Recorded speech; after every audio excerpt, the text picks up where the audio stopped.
Globes. They're works of art that help us see the world by shrinking it down to size. Many people are fascinated with maps, and many people are fascinated with globes. It's one of the first things you see as a kid. British explorers like Francis Drake, Henry Hudson and James Cook helped fill in the blank spots during the early days of globe making. These globes were traded as gifts among world leaders, symbols of power that showed who was in control. Today's globes are more about possibility and sharing the love of travel and knowledge with a new generation. The thing that inspired me was the great globe makers of the past, and seeing how amazing their globes were and thinking, well, if they could do that with the materials available then, I can at least match them.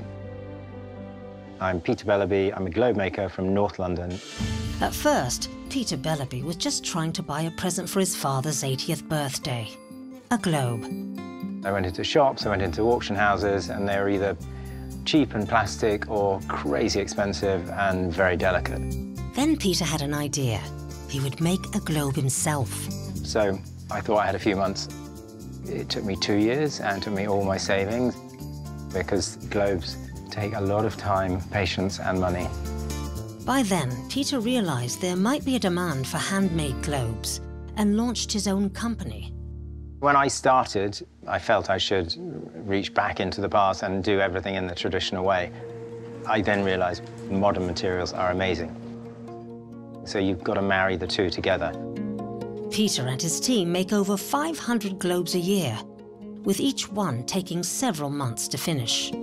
When we're talking with the customer, they'll ask us to add an illustration or maybe an animal, but you can also add on your own little town that you were born in.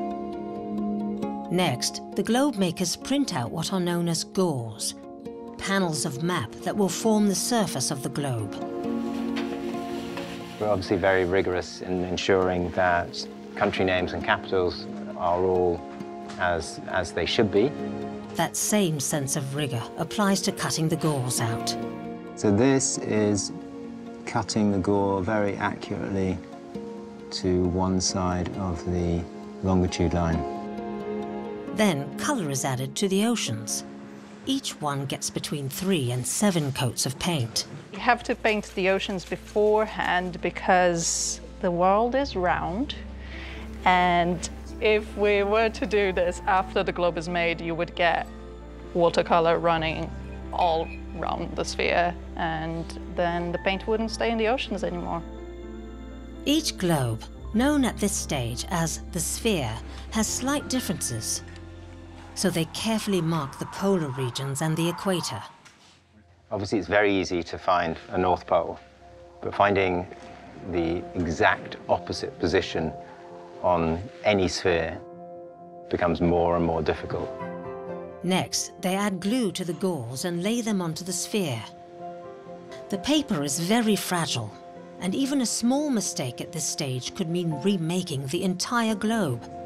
By the moment we place the first gore, we can immediately tell that something's slightly off. We'll place it on the equator and just make sure that kind of lines up. It's very much, once it's on, you kind of need to make sure it's on properly. The gauze are put on precisely, and then the globe moves on to the painters. We'll paint the land and put all the details of mountain ranges and forests and deserts.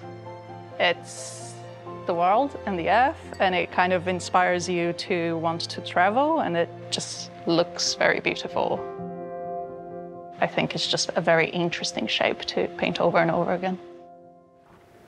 Finally, the surface is sealed with a resin and a finish so that it's safe to be touched and spun. It's just kind of nice to look at them and see them run just before they go. We only ever see them complete for a day or two. Customers see them for the rest of their lives. Although Peter fell into this craft by accident, he doesn't need a globe to see he's on the right path. I totally love my job. I love every day about it. I get up in the morning and work for an hour and a half before I come into work, and then I'm working here all day, and then I go home and I'm working from home. I don't need to motivate myself. It's so much fun.